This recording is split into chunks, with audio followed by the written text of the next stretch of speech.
it's the next level. Today I can report to the American people that Black Noir has conducted an operation killing the super terrorist known as Naqib.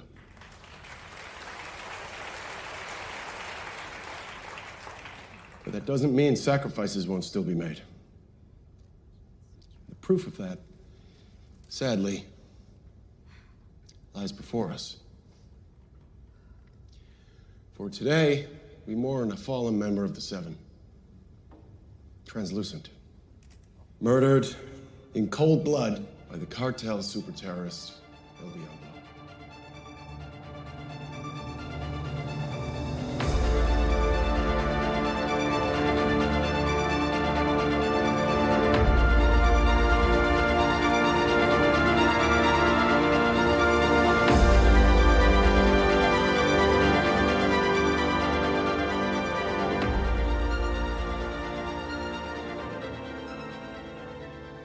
Welcome back to the show, panelers. I'm Mark.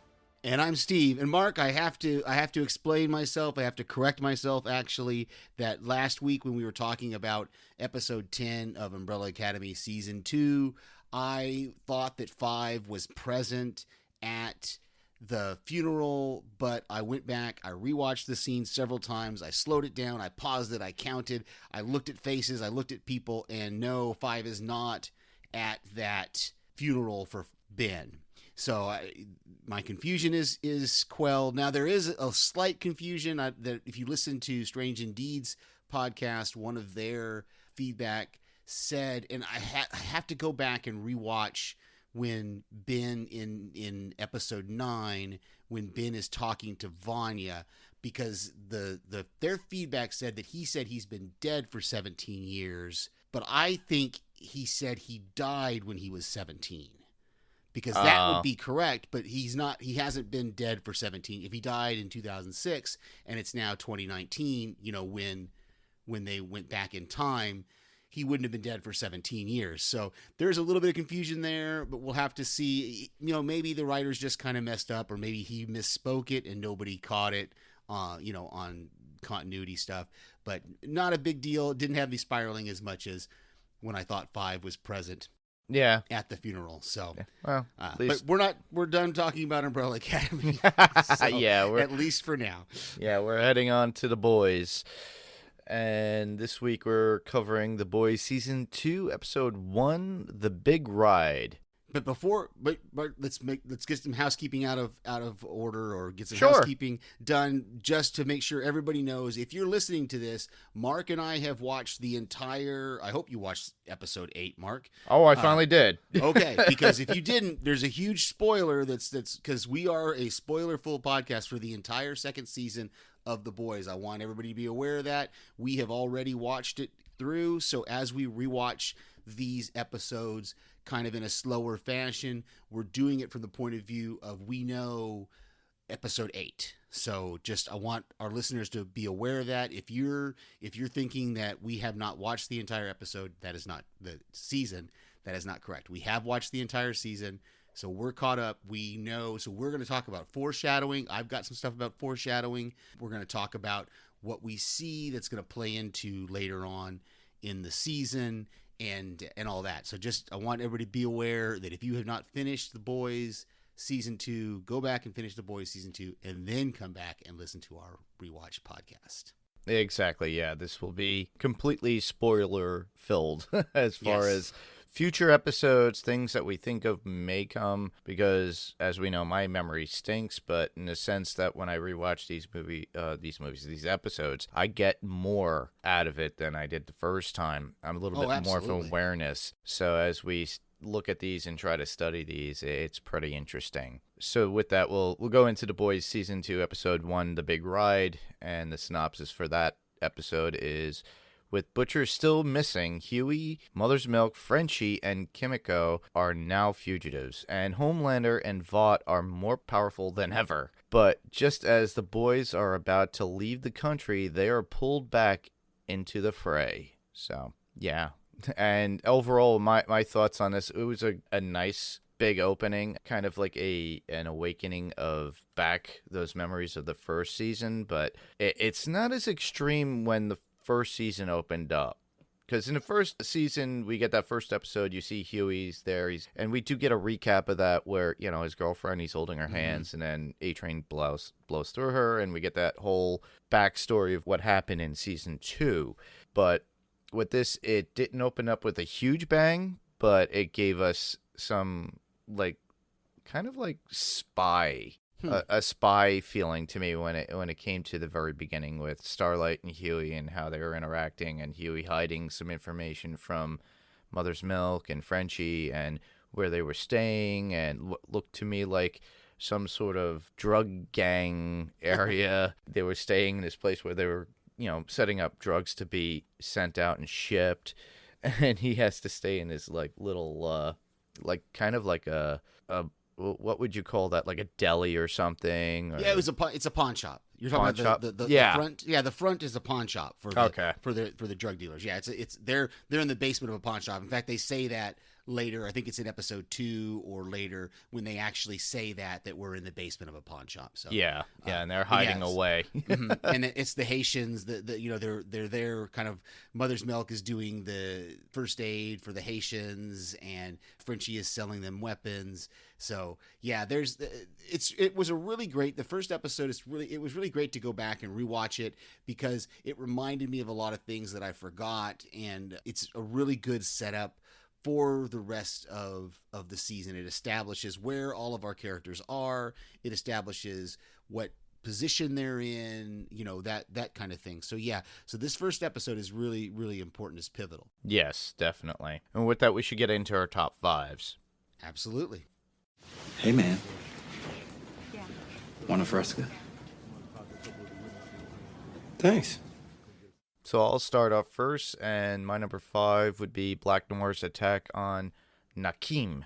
I guess it was a supervillain, as they quote-unquote state, as Vought would state, and he goes to basically act as like an assassin, I guess, if you call it. The way he takes him out, we can tell that he doesn't feel anything when he's burned, apparently, or scarred, because you saw some of his mask was burnt off, and the tissue on his face was burnt away, his side, on his abdomen and chest. So it's really weird because I guess this guy doesn't have any feeling at all, because that would make somebody cry out or scream out in some way, in my opinion.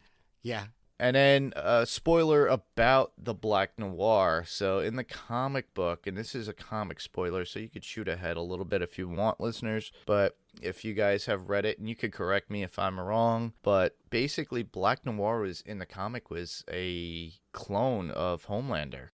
And had all of Homelander's abilities, and then takes over as Homelander at some point in the comic when the real Homelander is killed, and he's more villainous or crazy as that character, taking over Homelander's, persona and being Homelander. So I think within the show the Black Noir is just going to be like a mystery overall. I think that's how they're crediting him for this. So Noir is trying to, and there was one scene that was kind of disturbing to me, and I'm pretty sure it was to you, Steve, and maybe some of the listeners.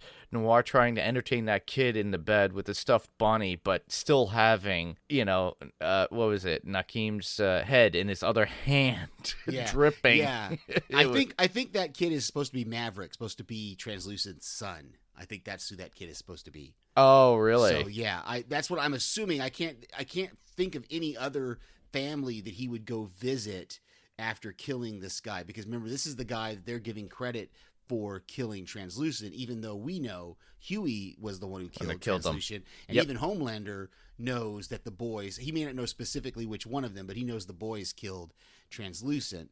So, yes. So yeah, that is kind of a creepy little scene there, but I'm pretty sure that's supposed to be Translucent's son, Maverick. And I think, Noir, and they've talked about this on other podcasts that I heard about the boys. He's kind of like the Deadpool kind of character. Like so he's very different from what you're saying. He's very different from the comic book because he's more of like I said, like a Deadpool type of character.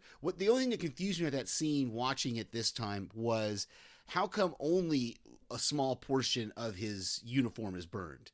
Like, wouldn't you think, like, if any of it's going to be burned, wouldn't all of it burn? Or would more of it? Like, I don't understand why just those certain little spots burned when Nakib used his power. I don't know. That was a little confusing to me this time around, but hey, it's all good. It's just a comic book movie. Yeah, Or and comic a book show. Yeah. Yeah.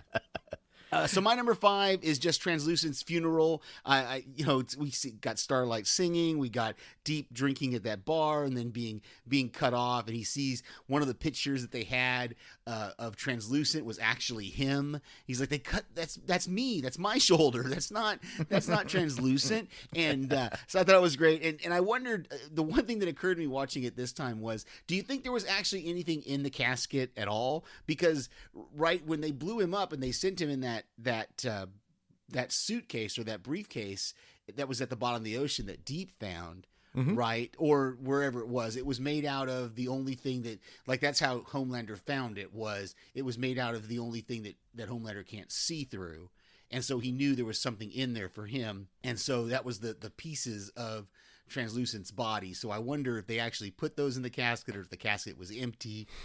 Just a fun little thought that occurred to me. Well, my thought was when I saw that, I was like, he's not in there. They could easily put an impression of a body, and it was like, it could be memory foam, and it could just be there. And it's like, yeah, we got him. Look, you can see the impression. He's not going to be breathing, obviously. Right. So yeah, exactly. So, but I just thought that was funny. And like I said, I thought the other thing that I didn't put in my notes, but Starlight, what was the deal? Why did she have to have a wig? Was the hair that much bigger that she had on stage? Because, she goes backstage and she takes off the wig and she's got her regular hair underneath it. I was like, it didn't look like the wig didn't look all that much bigger or fluffier than her regular hair. So it made it more poofier, if you think about it. Okay. It was like their extensions to make it a little bit bigger than what it is. Because when you see her when she gets to civilian clothes, her hair is straighter, it's very thinner to her face. Whereas when you see her on the moving billboard that she takes a quick look at and just like, really, Citizen Starlight and all that. Okay. But, she you could see it's a lot poofier and, and accentuates. She's wearing a ton of makeup, where when she's on the street, she wipes down everything from her. Like a lot of women do. They wind up taking off that makeup, and I would never be able to be a woman or anybody that wears makeup, because honestly, that takes a lot of time, and I give a lot of women respect for that, or guys, depending on who you are and what you do. But honestly, even actors and actresses that go out there and have to put this stuff on all the time. Yeah. Okay. So my number 4 would be the Deep and his depression of not being part of the Seven and being ignored and written off. Just like you said with the bar scene, it's like, that's my shoulder. His drunken spell in the bar, and then the bartender basically kicking him out. Another at the water park and being arrested. I think he was doing something a little bit lewd, in my opinion, with the way he had that water gun. But and then he gets arrested there because of his blowout. He's drunk and disorderly. He's drunk big and disorderly, time. basically. Yeah. So yeah. Yeah. Then another super bails him out and gives him a Fresca. And a way to help himself. And we get to see more of this character as the episode continues, and I think he gets the Deep involved with therapy and finding more about himself, and that character is interesting. I'm forgetting his name. Eagle the Archer. Eagle the Archer, yes, yeah, because he actually talks about an incident of when he did something bad. No, what his spiral was that he responded to a hostage situation, like at a grocery store. Yeah, and he didn't have enough arrows. Yeah. There's only so many. Yeah. So he didn't do anything bad. He just wasn't able to save. Yeah, he wasn't. All the people. Wasn't bad. So, it wasn't a bad. He didn't do a bad thing. He just didn't. He wasn't, and that caused him to spiral down. And that's why the church found him. And he takes an interesting arc through the season until we get to the end of the season. So it'll be interesting to track that him throughout the season this time. Oh, definitely. Especially Deep. Yeah, Deep. Yeah. Well, yeah, both of them, Eagle the Archer and Deep, they both take kind of an arc in this thing, and we get to see where Eagle the Archer ends up as well. So. As well as A-Train too, because A-Train gets involved with the church as well at a certain point. So, like we said before, spoilers, listeners. Yeah. So we're gonna go into deep dives a little bit from later episodes, but we will bring those up later on too when we Yeah. cover this. For sure. All right, so my number 4 is just the Billy Joel song "Pressure." It's played at the beginning of the episode. It's played, I think we hear it a little bit at the end. And I was a huge Billy Joel fan back in the '90s and the mid to late '80s, I think.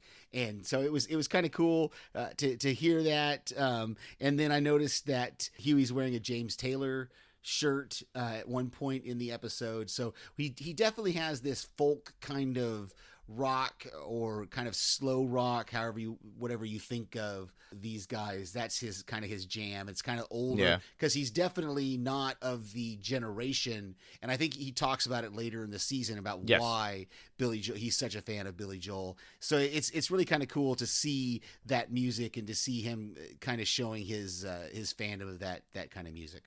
Yeah, just like Huey, though, I grew up, and at the time when, Billy Joel was coming around in the late 70s and the 80s and everything, when he was very popular. So I grew up on Billy Joel. It's ingrained in who my family is, and we listen to Billy Joel. And we do see more or hear more Billy Joel within the episodes of this season. Yeah, I'm gonna do a Billy Joel song watch. That's gonna be part of my. There you go. What I do here is because I think they feature almost a song every episode. Correct. I think so. It's gonna be kind of cool to track those as we go through the season. And the cool arc about that, of you bringing up the Billy Joel, is that it kind of gives you that feeling of within the scene too. We see that in the very beginning with Huey, when he wakes up. And you hear the music start, and he's walking through the pawn shop or underneath the pawn shop at that point when he's looking at, Mother's Milk pulling a bullet out of a guy's arm and all that. And it's just the pressure of what he has to deal with on a daily basis. And then at the very end, that ending scene that we get, it plays again. Yeah. So, yeah, it has pretty much very importance into what's going on within the scene itself too, which we'll go into later because I believe next episode, and I think it follows through into the third episode too, a Billy Joel song as well. Yeah, like I said, I think there's a different, if I remember, and there might be one or two where they don't do it, but I think almost every episode has got a Billy Joel song featured. But we'll like I said, I'm going to track that as we go along. Yeah. So we're on to my number 3? Your number 3, yes, sir. Okay, so my number 3, well, that would be Ashley's replacement for Translucent.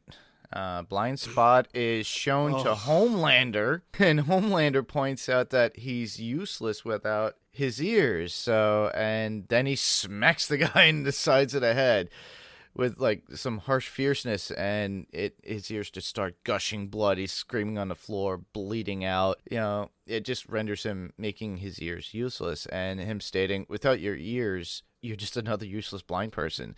The look of fear on Ashley's face was so much that you knew she was not sure of how to deal with these people and how stressful it will be. Oh yeah, and I had this in my notes because as we go through the season, we're going to see Homelander's kind of racism and his anti-handicap stand, his hatred or racism toward non-whites and towards the handicap. We're going to see that progress. And we're going to see Stormfront when she plays on it. That whole thing, we get this extreme nationalism when they're looking at the slogans, and he goes, "No, I don't care that whole room full of people preferred saving the world. I want saving America because that's the slogan that I want, because the Americans are the ones that we're here for." And so it's really, and I didn't pick up on it. I wouldn't have picked up on it in the first go around because it's not subtle, but you definitely see it's going to progress as we go through the rest of the season. Oh, definitely. And you could pick it up, and then as soon as we find out who Stormfront is, then you start, you're like, wow, okay, this was, who she's affiliated with. And like I said, spoilers, everybody, but eventually you'll find out there's an underlying thing. And I was always suspicious as soon as we saw her, even when I first watched the first 3 episodes. I'm like, there's something up with this chick. She's crazy. Yeah. She's too out there, I admit I was fooled for at least a few episodes, and it didn't until it was, fully revealed in whatever episode 3 when we start to see her. I mean, I didn't know the extent of how evil she is, but yeah, no, I was fooled. I'll admit it. They had me. I was on board with this character. I'm like, this is cool. She's like kind of a rebel. She's, talking against Vought and nobody's saying anything to her. Yeah. And so, I bought into it. I got into it. Okay, so this is my number 3. Well, we kind of already talked about it a little bit, but I just want to talk a little bit more about this whole scene at the beginning where we see the boys and we see Huey. He's laying in bed and he's watching the Starlight press conference with Homelander on his little phone, and we see that tension, like you already mentioned, between him and Mother's Milk. But I loved that whole, when Huey starts saying, well, maybe I could be the guy who, even though I don't look awesome and I don't do awesome things, but maybe awesome things happen because of me. And I kind of hinted at that in the last season, because the last episode of the first season, he does some things that you go, this kid has really got some luck. I mean, he killed Translucent. He shoots those guys with the machine gun by just kind of pointing it over his head. Yeah. And, there was kind of a lucky factor to him that I was like, maybe he's going to be kind of the non-superhero guy who turns out to be awesome. But, that's not going to be the case. But it was kind of cool to see him acknowledging that and kind of wanting to aspire to that, because and that's another arc that we're going to go through this season, is we're going to see Huey come to the realization that, at least at first, he's coming to this realization that he has nowhere else to go besides the boys. And then when we get to the end of the season, we're going to see him step out on his own and go, no, it's time for me to step away. Yes. So the arcs of these characters, the more and more I'm thinking about it, the more and more I'm going to enjoy this kind of slow rewatch of season 2. Because, we kind of blazed through it. Yeah, we were watching it week to week, but only watching it once or maybe watching it twice each week. You didn't get the chance to kind of dive deep into it like we're going to have on this rewatch. So exactly. I'm kind of excited. When the episodes came out, I would only watch it once. And I watched the episode once, and then I would watch it up until I got the answer to the TV podcast interviews. You're cheating. No, that's the whole point, is you listen to the question, you go watch the episode again and get the answer. That's the whole point of it, and so that's what I would do. So I kind of watched them like 1.5 times, the first time through. Oh, that's cool. Yeah, usually it became like, I wouldn't call it, water cooler talk or anything, but me and one of the guys I work with, Jason, we got into a whole discussions about it, because he was like, "Did you watch it?" And I'm like, yeah. And then we just talk about it in the truck on the way to a job, or on the job, as it were. And we have fun with it, and that's the cool thing. He's really interested in it. And during a job, he made a comment of something that was going on. It was something strictly out of Billy Butcher's mouth. And I said, and the other 2 guys we worked with were like, wait, what? I'm like, Billy Butcher. And Jesus like, see, Mark got it. He's watching The Boys. Nice. So this becomes like one of those cool shows that you have to watch, and only those select few that do watch it get to talk about it and have fun with it, Exactly. Yep. So on to my number 2. Your number 2. And that would be Gecko using his powers to get thrills out of anyone that wants to cut off pieces of him or his limbs. Some sort of twisted sexual BDSM thing that he does fantasy for people for money. And that guy was just hacking at that arm, and it was just like so sick. And Starlight filming it, and that's her way of trying to use that as leverage to get what she needs out of Vought, because Gecko works even though he's a nobody there, but he's able to get what she wants, which is Compound V. And, the one thing that he says at the very end of that particular scene, an extra grand and you could cut off my penis. Yeah. And that was really creepy. Yeah. And the guy's like, where's the nearest ATM? Yeah, I had this in my notes also with Gecko, and just that we're seeing a side of Starlight that we didn't see in the first season. And again, I keep coming back to this. We're going to see these character arcs throughout this season. Yeah. Because she uses that video to blackmail him. But even then, when they're talking in the diner, she just sounds like she is so disillusioned, and that she's just given up on nobody's good. Everybody does bad things.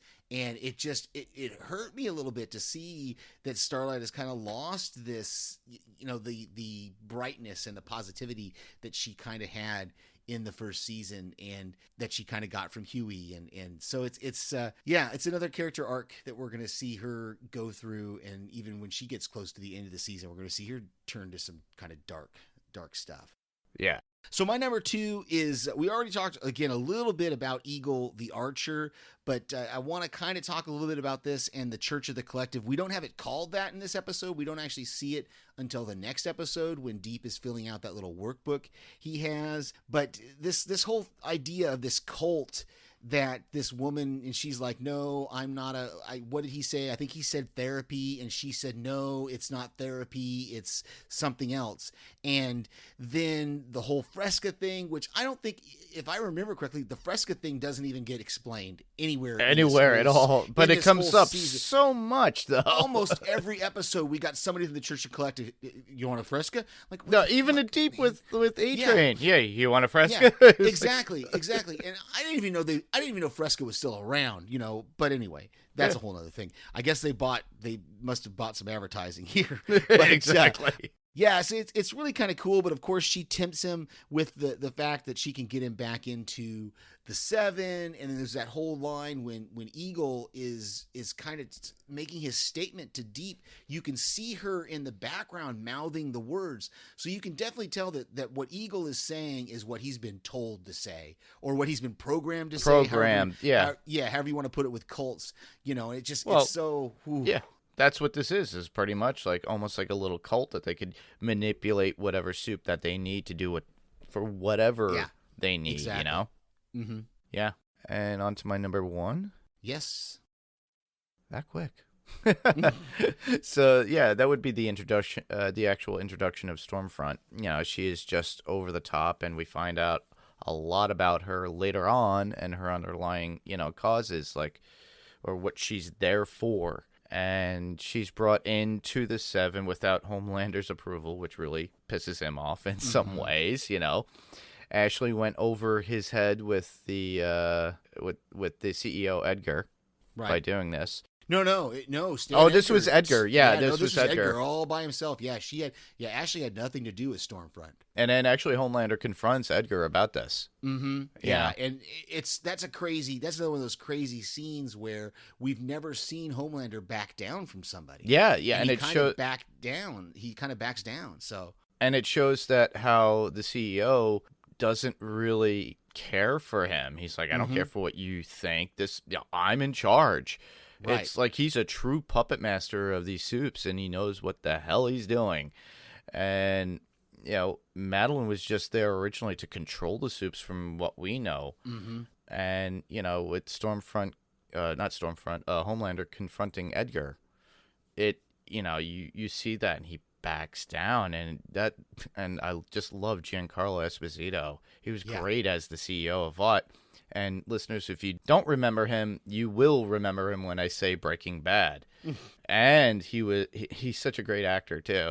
And we can also see him coming at the end of October in The Mandalorian, if you remember. Yes. So, keep lookout for Giancarlo Esposito. That was all of your number 1? Yes. Okay.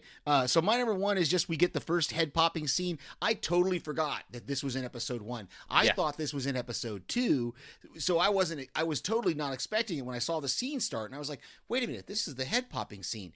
And when we see Raynor's head explode. Yep. And now, again, spoiler full. So if you have not watched all the way through to episode 8, I am sorry. I'm going to spoil something for you. That's find huge. out in episode 8 that Councilwoman Newman is the one who's popping heads, and I would have loved for them in episode 8 to have shown us, at least given us her perspective on this scene or on the scene in the boardroom or something to kind of show I wish that maybe next season we'll get it and they'll kind of recap it for us and show us, because this is I understand she's actually in the room there at the end, but where was she at in this scene? How did she know what Raynor was saying? How did she, what was she doing? Was she on a building somewhere with one of those voice things? Did she have a bug on Raynor?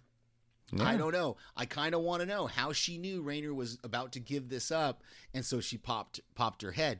But but yeah, it just it blew me away seeing it again. for the very first time in this episode, because I was like, oh man, Yeah. Debbie's Councilwoman Newman was around. And what was cool is, and obviously this is something you would only notice on a rewatch that you've already watched the whole season, is immediately after that head popping scene, it cuts to the next scene, and we have Her on the Councilwoman news. Newman, on the TV screen. So there was some foreshadowing there. If we had known, or if we would have picked up on it, there was kind of foreshadowing there of what she was gonna do. Yeah. Exactly. And I wonder how close she has to be in vicinity with the person to do that with her powers, Yeah, line of sight, or can she just think about it? Yeah, I'd be interested to know some answers about that. And the fact that we know now, and we found out more later on about Vought and how it's been issued out so many places around the world.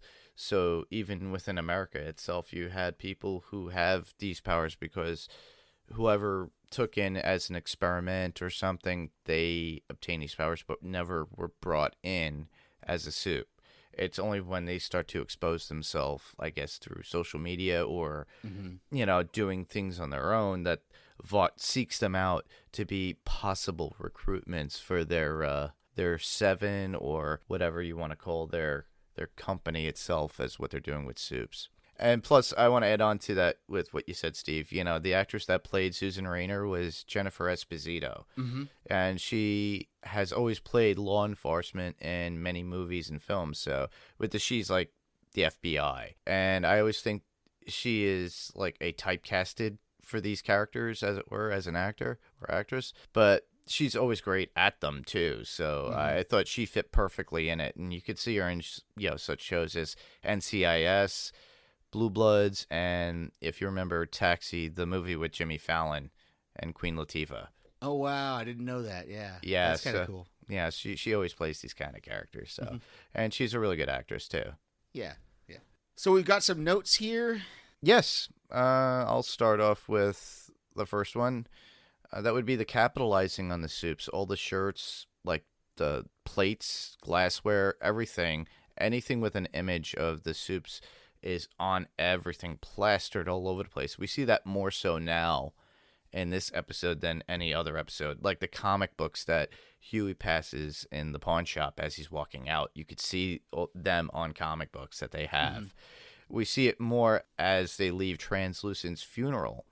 And you see everybody with a 8x10 glossy, and they want it signed like you're at a convention or something. Plus, you can see the guy that's like, oh, yeah, you got 2 for $74. I'm like, really? That's a lot of money for 2 T-shirts of something that you just printed yourself, pal. But they had everything, and you saw that, too. It was something for Translucent's funeral. It was like a dish, like dinner setware or something like that. Yeah, gone but not forgotten, the slogan, or something, or not seen but not forgotten, or something like that. Yeah. I can't remember how it was. Gone, but not seen or something. Yeah. Yeah, we do see a glass of an image of a soup during the noir scene as well. Like when the woman is, I think her throat gets cut or something, and you see the blood dripping down or falling down into the glass itself, filling it. And I don't know if it was Nakeem, his image that was on it, or if it was a popular soup. I couldn't really get a really good look at it, but I think it was Nakeem. I'm really not sure. Well, in that whole scene, the beginning of that scene before Noir comes in the room, they're like looking at T-shirts of Nakeem. They're kind of, what's your slogan gonna be? What's your your catchphrase gonna be? And he's like, burn in truth. That'll be my catchphrase, because he says something first, and the other guy's like, no, that's too long. It's got to be shorter. And so he sees that, and he only gets to say it once. He says it to Noir, and then Noir cuts his head off. So really, really cool. Let's see. We've talked about some of mine already. Homelander heating up and then drinking Stillwell's breast milk from the fridge. This is another one of those things that we're going to see. Oh, we're going to see later on again. There's some even more major creepiness. Yeah, more creepy stuff going on with Homelander. Yeah, definitely. My other note would be Kimiko is learning English apparently, and it seems that Huey is teaching her with grade school books. And we see her practicing her writing within a book itself, like her B's and everything, getting letters out. So it's her way of trying to learn more. Yeah. And eventually, later on, actually, I got into a discussion with my friend Jason about this. He and I were talking about her learning or knowing sign language, and then Frenchie starting to learn himself because he wants to be able to communicate with her. Right, he but loves remember, her so much. it's not actual sign language. It's their personal. It's like a private one. Yes. She and her brother did. It's not the real sign language that's out there. So that's why Frenchie doesn't know it, and that's why he can't. He's got to get taught it. So yeah, really, really cool. One of my other ones that we haven't talked about is Kimiko finding that origami little folded up thing, and I'm sure that was the moment when she realized her brother was the one who was the soup with the telekinesis power. And I love that she's trying to explain it to Frenchie and she can't because she doesn't know the word brother. So she's like boy girl, and it's not going to be till the next episode that we're going to see the reveal of that it's her brother. But yeah, that was really, really cool. I did not notice that the first time around, so seeing her find that little folded up piece of paper, I was like, oh, that's why she was saying these things or trying to convince the guys of these things. Very true. Last one I would have would be the reenactment of Madeline Stillwell's quote-unquote murder by Billy. And as being the murderer, which he wasn't technically, it was Homelander that burns through her eye sockets. And then Billy just happens to be one that, blows up the house. And oddly enough that the baby shows up alive, miles away? I'm glad you mentioned that because that was the big thing I remember at the beginning of the season. Catching that on the newscast, that I was really glad that we got to hear that the baby survived because that was a thing that we didn't know at the end of last season because it was so dark. And I was like, man, if Homelander killed that baby, that's crazy. But no, he didn't. So I wonder if that baby's going to come into play later, if it's just now because Stillwell's gone and everything else is pushed aside, so we probably won't get any other mention of it. But yeah, I'm glad you bring that up. Yeah, the last one I've got here that we haven't already talked about is just that Stan Edgar, when he's talking to Homelander, he mentions some of the first superheroes when he's talking about Vought, and he mentions Soldier Boy. So I thought that's kind of cool because of some spoilers we'll talk about when we get to the news section. Yes. And for quotes, I only have one. You already pretty much mentioned it, but it would be Nakeem going, maybe, quote unquote, by the power of my holy fire. And then his friend goes, that's too wordy. We want a catchphrase that is catchy. And then he goes, how about burn in truth? He goes, oh, that is a good catchphrase. And that was before they got killed. Right. Yeah, I'm glad you wrote that down because I couldn't remember what the long phrase was that he was trying to think. Oh, that's the last thing I had is just that last moment we get of Butcher's back, and I didn't write any quotes down, but maybe the biggest one of this whole episode is Butcher saying, "Daddy's home." Oh yeah, and he definitely is back. So Butcher's back. Now we should move on to episode 2. Sure. Where should I start? Are you ready to meet the newest member of the 7? See it here first. WFAK, KMFT, WDCS. She's the newest member of the 7, and she's taking America by storm. From Portland to Seattle, watch what comes next, KMFT. Amazing. You want to give the... Absolutely. So season 2, episode 2 is proper preparation and planning. The synopsis that IMDb gives us is that Butcher is back with the boys, but tensions flare with Huey. Homelander spends quality time with his new family. Starlight and Stormfront bond at a press junket, and the boys hunt down a super terrorist with a startling identity. These, it's nice to see some of these not giving away too much. Yes. Sometimes these IMDb synopses can be super spoilery, and so I would have not been surprised for the synopsis to say, finding out that the super terrorist is Kimiko's brother. I would not have been surprised at all for that to come. But in general, I really like this second episode. Again, it's another one that I really enjoyed watching. There's a lot setting up for the next episode and really buying us in, because I think it's going to be episode 4. It's either going to be episode 3 or 4, when maybe it is the end of episode 3, when we see Stormfront and we get to find out how evil she really is. And we get to see the kind of back and forth between her and Homelander kind of starts in that third episode. So there's a lot of things that episode 2 is setting up for us going down the rest of the season. Oh, definitely. Hey, man. Want a Fresca? Thanks. so we should head into our top fives. Absolutely. So my number 5 is just at the beginning, that beginning flashback with Butcher and finding out that he's left in front of that restaurant by Homelander. And we don't know, we're not going to find out until later why Homelander kept him alive. But I loved him trying to remember everything he could about that house and coming in there and getting a crayon and picking up that piece of paper and writing as much as he could. He's like, the trees, the size of the house, the kind of area, all that kind of stuff.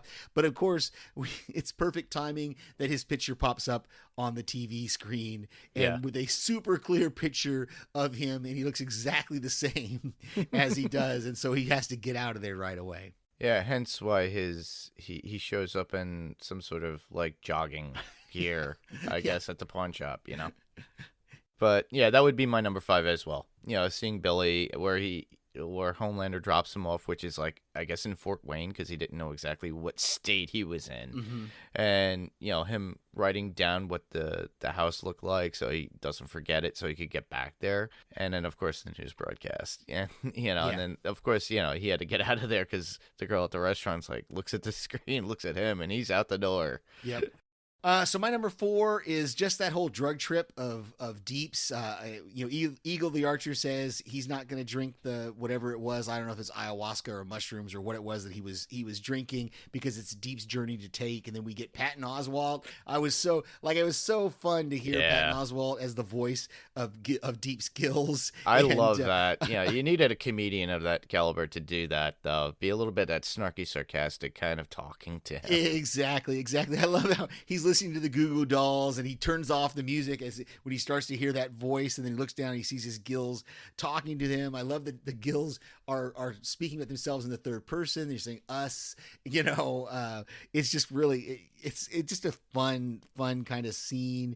But you know, it's kind of interesting that it really kind of helps him out a little bit. He does get something out of this therapy, and that he realizes that he needs to not be ashamed of his body, not be ashamed of his Gills, and be happier. And we also learn that his real name is Kevin. Yes. And that would take me to my number 4. And it would be Homelander trying to get to his son Ryan. You know, he's trying to be the father. But, you know, this is his manipulation of trying to get Rebecca to give him more time with his boy. I don't think he really is invested in the kid. I think Homelander is afraid of the kid. And this came up with a conversation with my friend Jason about this. He and I believe that the kid is far more stronger than Homelander, and that's why Homelander is afraid of him. So the kid could literally kill Homelander if he wanted to. So I think that's why, if you look at the course of this season and him trying to help out or train the kid or manipulate him in some way, it's as if like what the company was doing with Homelander and manipulating him. So he's trying to do it for his own needs as well, also to stop the kid from killing him, because he's already seen what would happen if he lashes out at people or something. Interesting theory. Yeah, that would be kind of interesting to know whether Ryan is stronger than Homelander, or, you know, if maybe he won't be stronger than Homelander until he gets older, maybe. So that is an interesting theory. I don't know if we're going to get to see it played out or not, but with Ryan being as young as he is. Yes. So we'll just have to see. And of course now, he's not in the picture at the moment, so I don't even know if we're going to get him in season 3 or not. So that's an interesting theory, though. I hadn't thought about it that way, that Homelander might be a little bit kind of frightened. But yeah, it definitely was cool. It was also really cool to see Homelander admit when he, at the end of the episode, he admits to Ryan that all the stuff he was telling him was untrue. He goes, yeah, my dad used to play catch with me with a World Series ball, assigned by Lee Carson and all this. And then at the end, he admits, no, none of that actually happened. That was all just made up. And we knew that in the first season. Remember, they showed that mock-up of the house when they were doing that little documentary of him. And he's like, why is that blanket in there? Because that blanket was the only real thing that was in the house, and he got rid of it because he didn't want to be reminded of the reality of his childhood. He wanted the illusion of his childhood. And so very interesting. So that brings us to my number 3. Yes. I just love the whole press junket with about the Seven movie, and it's got Starlight, Maeve, and Stormfront, or at least Maeve for a little while there. And Maeve gets that call about Elena, and she goes, "I've got a family emergency," and she runs to the elevator. And then Stormfront tries to go, "I have a family emergency too," but it didn't work for her, because she's still there. It's just like we see these kind of things in real life all the time, and you rarely see it from the perspective of the actors, that they're getting the exact same questions, they're getting the exact same responses, they're saying the exact same things to all these different people, and it's different. Like, and Ashley's like, "And you've got 2:00 is the international ones," and all of this, and I loved them kind of trying to ambush Starlight with A-Train, kind of jumping out that he's out of his coma. And then later, A-Train catching her with the Compound V. And again, we see this kind of dark side of Starlight, where she basically blackmails A-Train and saying, "Well, if you don't let me have this Compound V, I'm going to tell everybody that you murdered Popclaw, and I've got the proof of it because I've got the what do you call that? The autopsy report. And there's no way she could have shoved all those needles into her arms at the same time, and one of them broke the bone and all this kind of thing." And it's one of those things that I think even later in the season, I think she comes back again because A-Train again tries to say something, and she's like, "Well, now you're in too deep, because now if I'm going to tell everybody that you knew that I had the Compound V." And so we just, again, it's just this descent of Starlight into darkness that I wonder what we're going to see in the next season with her, if she's going to come back to her positivity, or if she's going to stay with this kind of darkness. Good call. Mm-hmm. Well, my number 3, you already topped on and talked about, but I have to agree with you completely. The Deep's trip on psychedelics, and, he has to take a journey into his own brain and have that little conversation with his gills. That whole scene was just trippy. I just love it. Very cool. So my number 2 is just seeing as we see that aerial shot of the walls around Becca and Ryan's compound. It's kind of like a Truman Show kind of thing going on. I totally missed this the first time I watched these through. And it wasn't until I listened to TV Podcast Industries and they talked about this that I went, "Oh, that's what's going on there."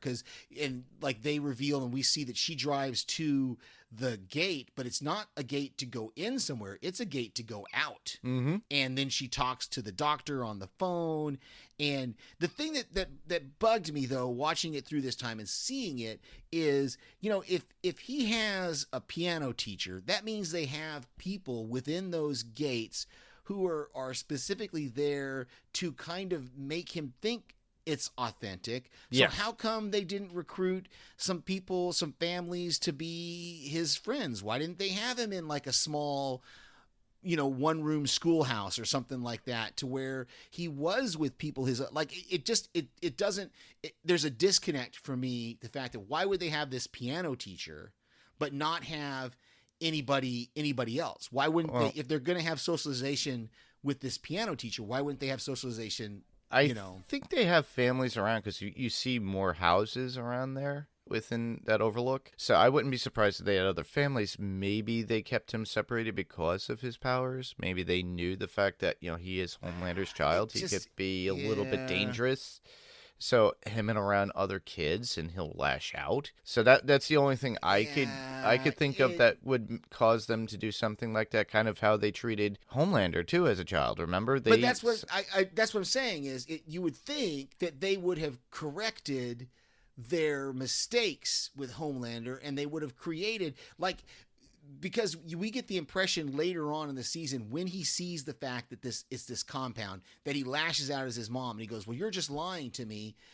I guess again, it's one of those things that I'm saying, I wish they had shown us more of this, of his life in this compound, because I get that they could take him up in the air and show him that, hey, you're living in this walled community and everybody who's your friend, who are your friends, is a lie. I wanted them to show us more. I wanted them to show us more of his existence in that compound, because the way they made it seem like was that the only people that he interacted with was his mom and his piano teacher. Very true. I needed them to show me more of what was going on, so that I could believe, it's more believable that he's going to be so upset when he finds out that it's all a lie. Maybe You know, they he's- had filmed it, and maybe they just, because Yeah. of budgetary and time. Maybe there's some deleted scenes or something that Possibly. show it. You know, maybe they just decided it wasn't something that we needed. But anyway, yeah, it was just a little thing. So that would lead me to my number 2, and that would be Butcher getting Grace back into the fold with the idea that he, quote unquote, knows who killed Susanna Reina, even though he doesn't. really doesn't. But it's his way of, like, because when he approached Grace in the parking garage, she was ready to, like, tell all. She goes, I'm just gonna go across the street to that, whatever it was, a church or something, and tell the 26 agents that are out there about you being here. And then he pleads with her, and then goes on, and he goes, what, you think I killed her? And that was supposed to be about Madeline. And Right. yeah, and then he tries to correct it, and of course that's what the first thing she thought is that, you know, Butcher killed her. But, you know, he kind of worms his way of having her get back into the fold of helping out, which is really cool because, you know, she is the one that trained Billy to do what he does. Yeah, I love that she sees that edible arrangement at the funeral, and she knows that's Billy. And so when she gets to the car, she knows he's in the back seat, and she's like, I literally taught you this move, you know. And so he just sets up in the back, okay, you got me, kind of thing. Yeah, that was really cool. So my number 1 is just the reveal. We've kind of already talked about it, that the soup terrorist is Kimiko's brother. I love it that Frenchie is the one who puts it together. When he sees their reunion, he realizes that, oh, the boy-girl thing was brother-sister. And, you know, we get this idea. They haven't told us yet that they have their own kind of version of a sign language, but then she finds out that he's been basically radicalized by Shining Light, and he's actually there. He is there as a super terrorist to attack America, to kill Americans because of what they did to Shining Light. And she, you know, then he attacks her, and she ends up choking him out just before the boys catch up to them and throw him in the van. Yeah, and that was an interesting scene, the chase scene, though. Mm-hmm. We'll go into that. It's in my notes, but we'll bring it up now for the fact that when they chase Kimiko's brother through, it's almost like a party city where they have like costumes and everything, but there's all this stuff. Everything is a costume of a soup. They have standees. Everything's getting blown out of the way, and they destroy that place like crazy. I just thought that was a funny scene to see, especially with Frenchie following her through everything as well. So I thought that was pretty cool, the top on top of that. My number 1, you already mentioned it with A-Train coming back, but while on the set, while Stormfront and Starlight were doing all their campaigning, as it were, for Vought about being, you know, of course Maeve wasn't there, but that's who was supposed to be there, for, you know, 3 women being within the 7. So now they're kind of evening it out. Everything was about girl power, you know, and they were trying to push this, and, you know, they kept pressuring Starlight. Are you single? Yes, I'm single. Yes, I'm single. Da. Then you could see Stormfront going, what? Okay.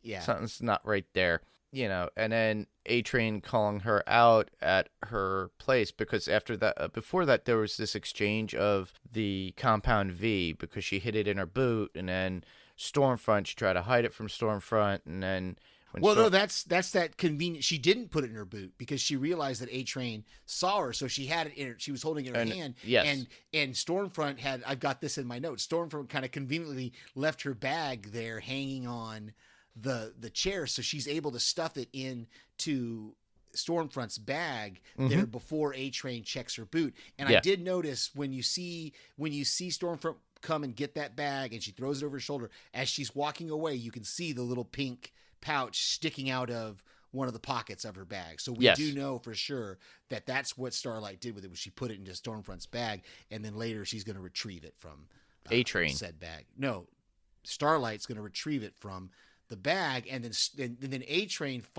comes to her place, and sees her with the pouch and takes it from her. Yes. Then she takes it back from him. So and then it goes into that whole scene that you already talked about. But you know, the fact that we do see Starlight grow a set of balls. I'm sorry saying it that way, but she did. She was like ready to call him out, put out all the information. She would just go to the media and state exactly what happened to Popclaw, what he did to drive her to do those things, and that he was the cause. how he's been using Compound V.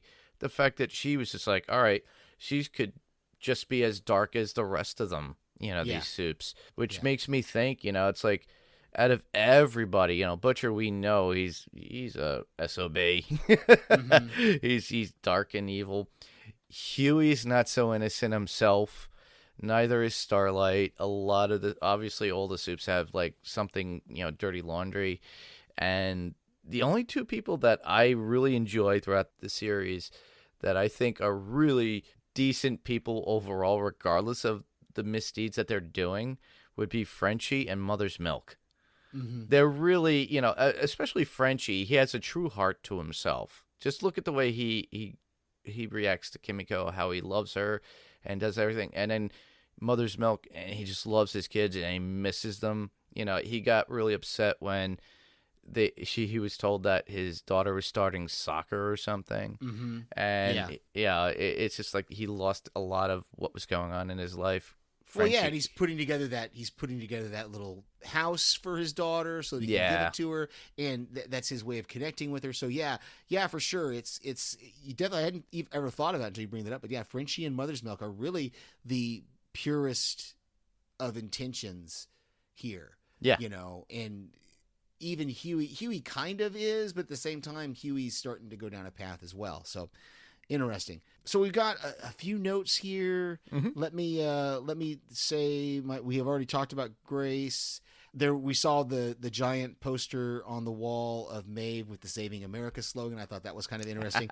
And we learned that Maeve's real name, or her name in real life, is Maggie Shaw, because that's what she says to Elena. She says Maggie Shaw is still your emergency contact. Mm-hmm. Yeah, we find out her real name. Yeah. Yeah, even though Homelander doesn't really have a real name, if you think about it. No, he doesn't. We had not heard one anyway. So yeah. Well, I have a couple. The multiple takes make me laugh on promoting Stormfront on TV. You can see how much she just can't stand Vought, even though she's part of it. Yeah. Our Billy Joel watch for this week is the song "Second Wind," and we also get a glimpse of the original video, the music video for it that was shown. Yep, which my brother and cousins were in that video when they filmed it for Second Wind for Billy Joel when it originally came out for his greatest hits album, which very cool. Wasn't even he wanted to put an original track, so he did that one song, recorded it. They filmed it on Staten Island at Tottenville High School, and it was the graduation scene. So my cousins Larry and Christine were in there, as well as my brother, and I think my sister was there too, because they wanted other graduates, so they had an open roll call. And it was just them just in the audience, and then they throw up their hats and everything, but they had an overall shot, so they were there, and I thought it was pretty cool. Yeah, and I love that song. It's one of those odd songs. When it initially came out and I was a kid, I thought it was going to be an original song on an original album. I didn't realize it was on a greatest hits album. Lastly, what I have would be Talking Heads ending out the episode with Huey getting slugged by Billy. A psycho killer playing as the episode and scene fades away. Billy telling Huey not to get in the way of him and his old lady. Yeah, I was really glad that Huey got back into the van. I was glad that Mother's Milk kind of called out to him to get him back in the van. I've got a couple more that we haven't already talked about, and that's just that more foreshadowing of the way Stormfront, we see the cracks, or we see the character flaws that Stormfront is going to be able to use to kind of get into Homelander when he's talking to Ryan.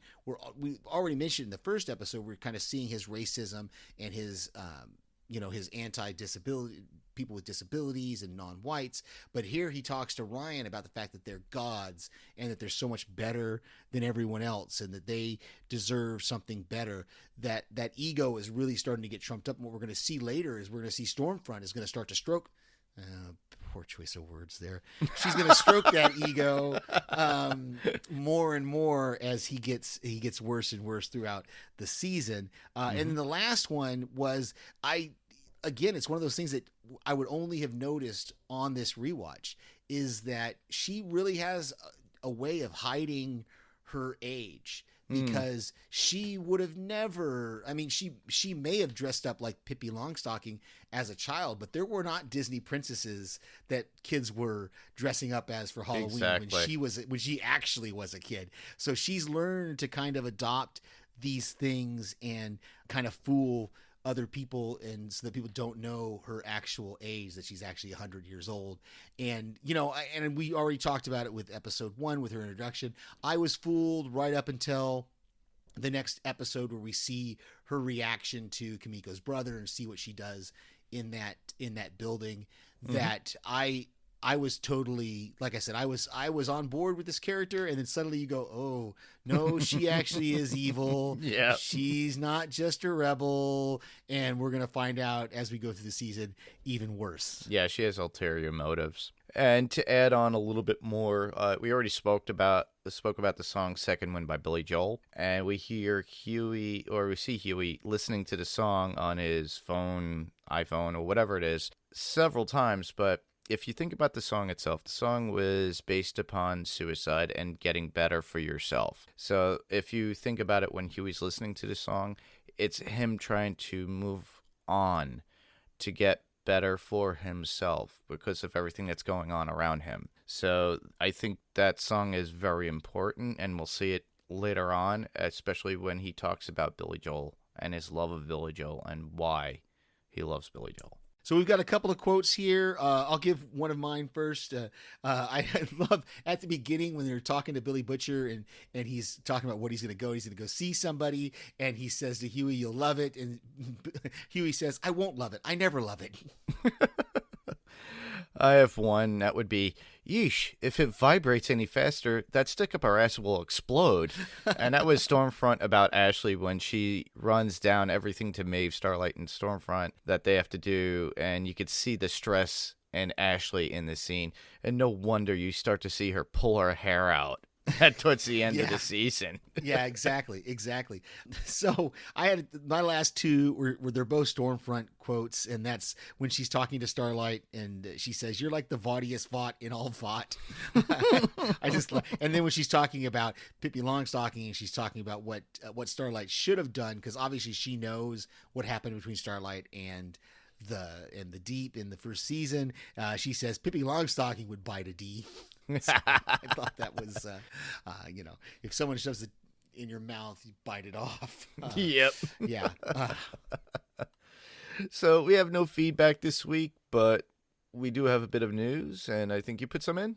Absolutely. Yeah. And this is going to be a little spoilery if you don't pay attention to social media. So if you don't want to be spoiled for season 3 of The Boys, which we have confirmed, we don't know when they're going to start filming. We don't know any of that, but we do have one confirmation for it. So if you want to skip ahead about 30 seconds, if you don't want to hear it, I will let you do that now.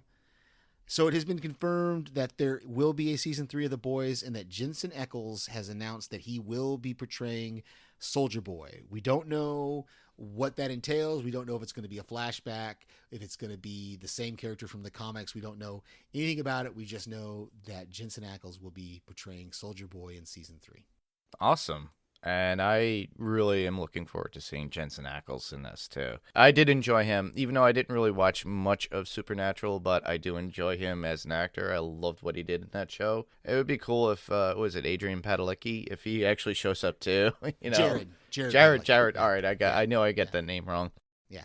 But, yeah, it would be cool. I really, and there was always that rumor about Jeffrey Dean Morgan jumping in because he knows the creators of The Boys for Amazon. Well, yeah, Eric Kripke. Eric Kripke is the creator of Supernatural as well as the creator of The Boys. Yeah, so he showed interest in that, so it'd be awesome to see if we get Jeffrey Dean Morgan there as well. Yeah. But to move on, we got a little bit of comic news, and that will be, well, New York City Comic Con is on this weekend. As we record, today is Saturday. That would be the 10th of October.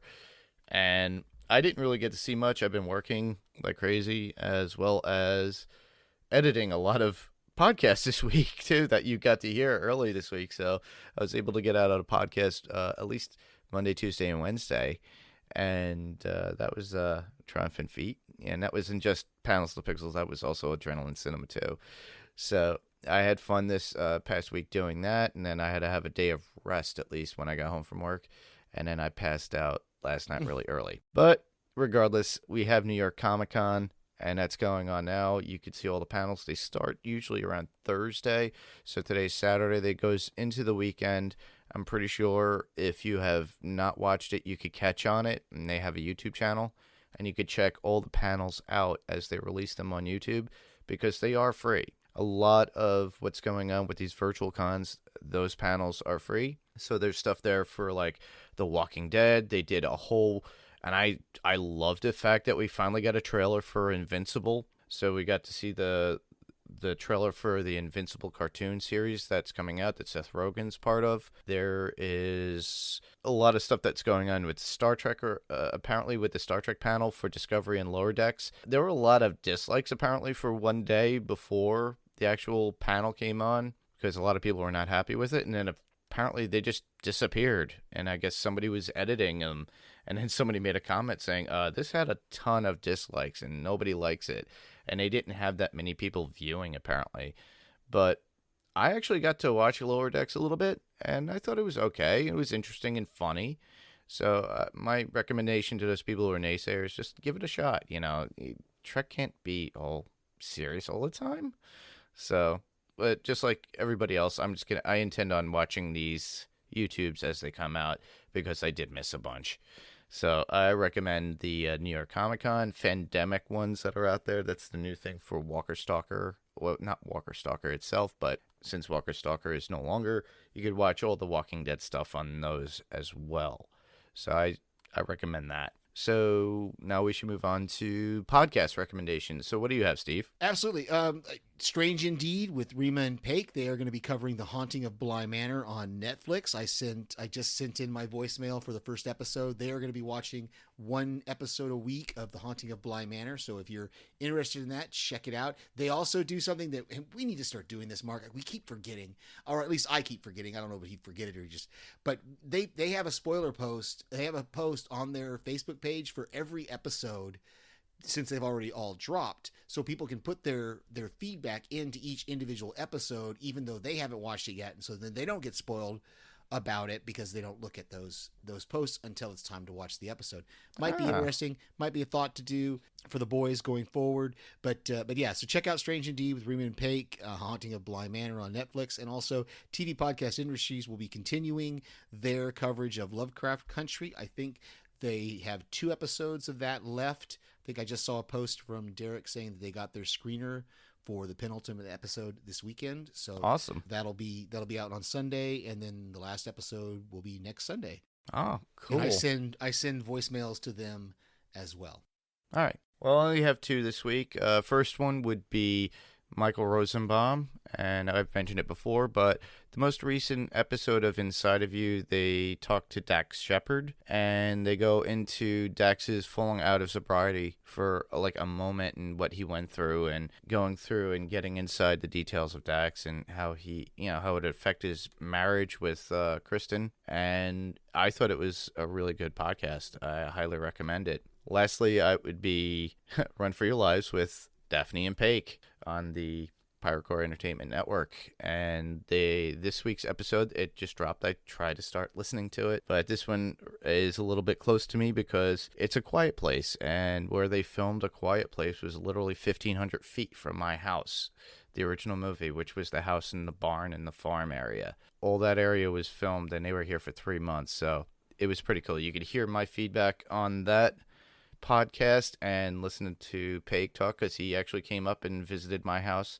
about, 2 years ago, Steve? Yep. Yourself, Paik, and our friend Kat were up here, and we went to a Walker Stalker con, and we just had a good time, and we visited the property. You guys got pictures and had fun. Yep. And they cover that movie, and that movie I thought was really good for a PG-13 kind of suspenseful horror movie. There was no real blood. It got down to the nitty-gritty of what you don't see, or just that feeling of exposure with sound, or lack of sound at that point too, because that it harkens all the way back to like a Halloween. If you watch the original Halloween, there wasn't really much blood in that movie. In the original, it was a lot of like the way they filmed it and angles and everything. So check out A Quiet Place and Paik and Daphne's coverage on that on Run for Your Lives on the Pirate Core Entertainment Network. Very cool. So for this podcast, you can hear us on just about any podcast player of choice that's out there. I think we're out on all of them now. Panels to Pixels is. You can find us, just search for Panels to Pixels. You can check out our website, which is panelstopixelspodcast.com. We love to get feedback through Facebook, which is just facebook.com/panels to pixels. You can send us an email or record a voicemail and send our email to panelstopixels1@gmail.com. That's panelstopixels1. The TO is spelled out right there in the middle, the number 1@gmail.com. You can also leave us a voicemail on the phone if you want to call 845-350-2095. We are also on YouTube. You can check us out there. Give us a thumbs up. It's Panels to Pixels Podcast. Subscribe to our channel and check it out. Next week, we will be doing episode 3 of the second season of The Boys. We might squeeze in 2. We'll see. We'll let you know on Facebook whether we're doing just episode 3 or whether we're going to do episode 3 and 4. But again, you can send us feedback for any episode throughout the season because we have watched the whole season, and this is going to be a spoiler-full rewatch of season 2 of The Boys. Exactly. And where can listeners hear us? Well, I can be found right here on Panels to Pixels, as well as sending out audio feedback to other podcasts that I love that my friends do. You can also hear me on a new podcast called Adrenaline Cinema Podcast on the Pirate Core Entertainment Network. And that podcast is about those action adventure films, pure action films, or suspense films, and anything to do what gets your adrenaline going while watching these movies that we all love. So Panels to Pixels will remain on the Next Level Podcast Network, and just stay tuned here, and we will keep you up to date of what's going on with Adrenaline Cinema, or just go check us out at the Pirate Core Entertainment website, which would be piratecoreentertainment.com. And listeners will get a good kick out of this because Steve will be our next co-host. So he'll be my next co-host for Adrenaline Cinema, and we'll be covering Lethal Weapon. So check that out when it comes out. You should be able to have it within another 2 days after this podcast release. Very cool. Yeah, I'm excited to be on Adrenaline Cinema Podcast and be talking about Lethal Weapon. It's one of my favorite movies, and I remember another movie that I remember going to see in the theater. And yeah, I got a bone to pick with Adrenaline Cinema Podcast, but we'll talk about it on Adrenaline Cinema Podcast when we get there. But if you want to hear my voice, I will be on Adrenaline Cinema Podcast. I will always be here on Panels to Pixels, and I send voicemails to various other podcasts that are out there on the Podcasting Network and the Next Level Podcast Network, as well as Run for Your Lives with Paik and Daphne. I sent them a voicemail about The Quiet Place because it was so cool to actually watch it for the first time and then go visit that location. Yeah, that was fun. So that's our show this week. Thanks everyone for listening. I'm Mark. And I'm Steve. And this was Panels to Pixels. And we'll see you on the next panel. Good night, everybody.